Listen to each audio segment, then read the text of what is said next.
রাজশাহী মহানগর স্বেচ্ছাসেবক দলের যুগ্ম আহ্বায়ক মোহাম্মদ সাইদ আলীর বিরুদ্ধে দায়ের করা মিথ্যা মামলা প্রত্যাহারের দাবিতে এক মানববন্ধন অনুষ্ঠিত হয়েছে।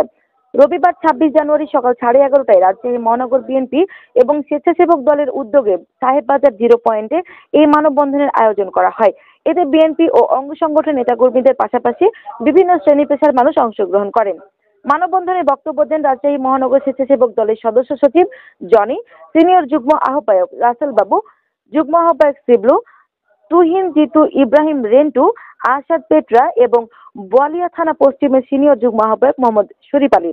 বক্তারা দাবি করেন, সাইদ আলীর বিরুদ্ধে মামলা রাজনৈতিক প্রতিহিংসার অংশ এবং এর মাধ্যমে রাজনৈতিক অঙ্গনে বিভেদ সৃষ্টি করার অপচেষ্টা চালানো হচ্ছে। তারা আরো বলেন, ঘটনার দিন সাইদ আলী রাজশাহী মেডিকেল কলেজ হাসপাতালে আহত এক স্বেচ্ছাসেবক দলের কর্মীকে দেখতে গিয়েছিলেন। বক্তারা সরকারের প্রতি আহ্বান জানিয়ে বলেন, জনগণের গণতান্ত্রিক অধিকার নিশ্চিত করতে এবং রাজনৈতিক প্রতিহিংসার অপচেষ্টা বন্ধ করতে সাইদ আলীর বিরুদ্ধে দায়ের করা মামলা অবিলম্বে প্রত্যাহার করতে হবে। মানববন্ধনে ভুক্তভোগী পরিবারের সদস্যরা উপস্থিত ছিলেন এবং ন্যায় বিচারের দাবিতে সরকারের কাছে আকুল আবেদন জানান।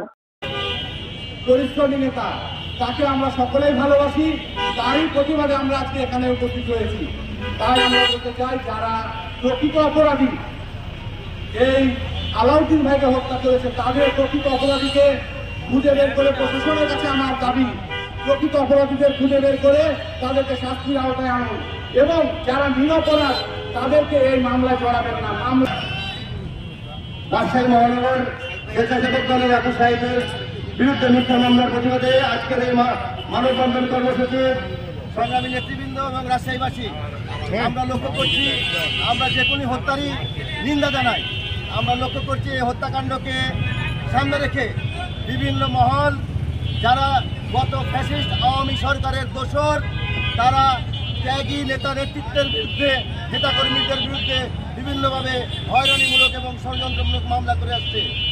তারই ধারাবাহিকতায় আমরা দেখতে পাচ্ছি যে আবু সাইদ রাজশাহী মহানগর স্বেচ্ছাসেবক দলের যুগ্ম আহ্বায়ক, অত্যন্ত পরিশ্রমী একজন নেতৃত্ব, তার এই নেতৃত্বে ঈশান্বিত হয়ে একটি মহল তার নামে মিথ্যা মামলা দায়ের করেছে। আমরা চাই সঠিক তদন্ত করে এই মামলা থেকে তাকে অব্যাহতি দেওয়া হোক।